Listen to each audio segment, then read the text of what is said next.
Shocking night for Spurs. They lost 4-0 at Anfield. Didn't have a shot on target. Is it time for Ange to go? All hope is lost. Doesn't look like we're going to win a trophy this season unless he pulls out some sort of miracle. He wins his second season, No, he does it every time second season. Got Europa League, Jay. Jay, hang in there, mate. Let's go to Joe, who's a Spurs fan. Joe? Hello. Right, Joe? Right, Joe? How you doing? I'm all right, Joe. You was at the game? I was, yeah. Very bad game, but... Terrible it game, is what mate. it is. Terrible You got to back the manager, really. Got to back him. What do you mean? What do you mean, Joe? What do you mean? That's right. Well, I've been listening to the show, and I think it was a D said Ange out. Well, I think it should be Ange in and Levy out, really, because he's not helping the manager at all. Listen, I agree with that. I can't disagree with the fact that the players, haven't been up to standard, and in terms of transfers, you got Matthias Tell over the line late doors. Danso tonight wasn't convincing with what he might be. First game. Honestly, what a terrible game to bring him Joe, into. I don't disagree with you about Daniel Levy, right? I'm fully aware that the man is not helping Spurs Football Club in terms of progressing as a football club and winning trophies. But forget that for a minute, all right? The players out there tonight and the manager's tactics was unacceptable. Regardless of who's on the football pitch, that performance, when you're telling me you've got international football players all over the park, in Son, Richarlison, Kulusevski, Ben Davies. Like, these players, international football players, they haven't had a shot on target at Liverpool. They've lost 4-0 in a semi-final. You can't blame everything on Daniel Levy. Nah, well, you can, because he brought Richarlison in, and to be fair, he isn't worth the shirt he's wearing. He's rubbish. And but that's Richarlison. No, when we bought Richarlison, no one said that was a bad signing. I did, to be fair. I think it was rubbish. I mean, he kept Everton up single-handedly, and when we bought him, it was like, that's a good signing. He's going to do the business. He hasn't, and he ain't good enough. But come on, mate. Like, seriously, you can't just blame Daniel Levy all the time. The players are not good enough. There's no leaders. There's no passion. There's no desire. What's Ange's tactics tonight? He's inept. That's what it was. It was a disgrace, the tactics that he's put out there. Yeah, everyone can sit there and blame Daniel Levy. I get that. I do. Right, though, Jay. But you can't just keep blaming the chairman for the manager's inept tactics and his ability to put in a performance from his players. 4-0. Midfield done all right, mate. I know, but to be fair... I ain't doing this for an hour with you, mate. Well, to be fair, I think if Klopp was there, like Jason Cundy said earlier, it could have been more. I think we're lucky with 4-0. With the performance we put in. What do you think of Sarr, Joe? Rubbish. I thought he'd done all right. All right, listen, Liverpool boss Arne Slot's been speaking to Hugh Woozencroft after they reached the Carabao Cup final. Let's have a listen. Well, Arne, congratulations for that great victory here this evening. What pleased you most about how your team played? I think there's hardly anything that didn't please me, but what stood out for me was our work rate without the ball. So we all know maybe the defensive problems Tottenham once in a while has, but they're always able to create many chances because they have such a clear idea about how they want to play with the ball. So for them, it took them, I think, 80 minutes before they had their first shot on target. So that tells you how much effort we put in to keep them away from our goal. Also, Anfield was clearly on your side. Fantastic atmosphere here this evening. First time you've had a second leg, first time you've had a deficit to overturn. You did it emphatically. Do you now believe in the power of this stadium?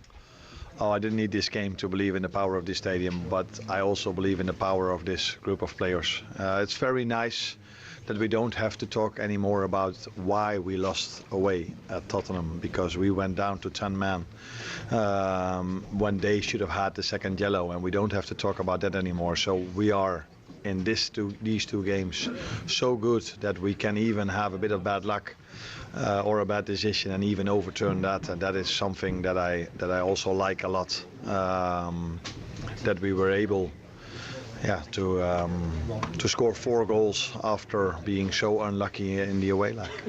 You were into your first final with the club as well, and a trip to Wembley to lead out Liverpool. How proud are you of that achievement in your first year at the club? I think reaching a final at Liverpool is not...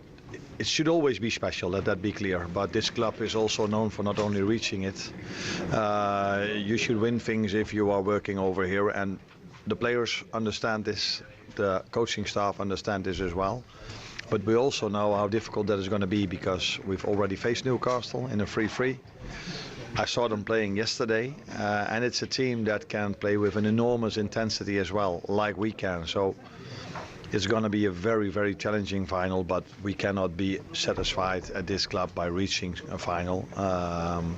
This club should aim for more than only reaching it, but we should definitely be happy by reaching it because it should never feel normal that we reach a final. Oh dear, yeah, there's Arnie Slot there speaking after the game. They've made it through. Let's go to Trent. He's a Tottenham fan. All right, Trent. All right, Trent. Yeah, mate. Good show, guys. It does sound like Groundhog Day, though, to be honest. It really does. It really does. It really does. What are we thinking? What are we doing? I had loads of points, but I was just digesting that Arnie Slot interview, and he speaks so well, man. He's so good, and it's like it pains me that we interviewed him for the role or whatever. You know, we looked at him, we didn't end up going for him, and now you look at him and it's I think he turned us down, if I'm honest. Yeah, it's an incredible job. But listen, look, a couple of things to say and a potential solution. I don't know if it's the right one, but I was thinking about all the permutation, this is what I'd go with. What I would say is you're probably going to get 3 types of callers today, Jay. You probably get the callers that will say it's the ownership's fault, and you know the people at the top. You'll have the callers that will call and say it's the manager's fault, and it's all Ange. And you'll have the callers that call up and say it's the player's fault. Even I think you said that today in the space of 5 minutes. The reality is they are all true, and every one of those callers have a point. But the reality also is you can't change the owners, and you can't change 25 players. No. So unfortunately, the thing that happens is that you change the manager, and that's what happens. You know, every club when they run into a patch of problems, that you have to change the manager. Yep. That is probably what does need to happen, right? A week ago, I thought to myself, look, we're in danger. We could go down. Ange isn't built for a relegation scrap, so we need to change him ASAP.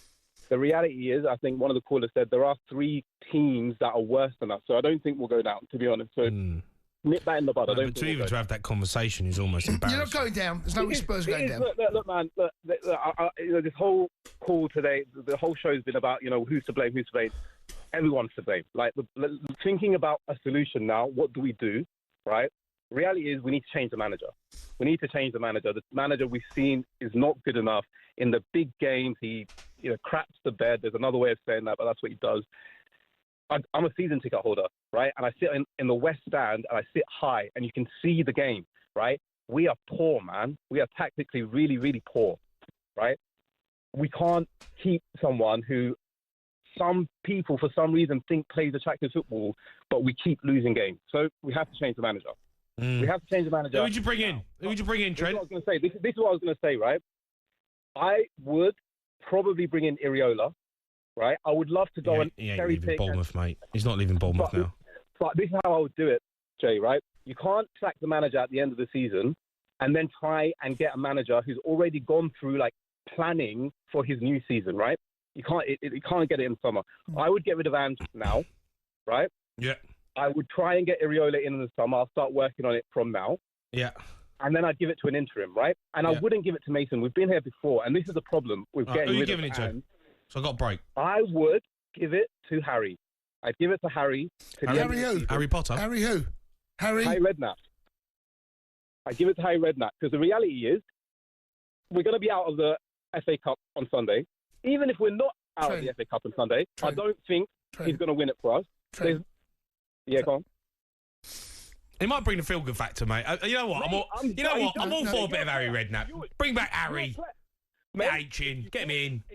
Listen, Trent, I've got a break. Keep the calls coming in 03717 22 33 The Sports Bar with Jamie O'Hara and Jason Cundy.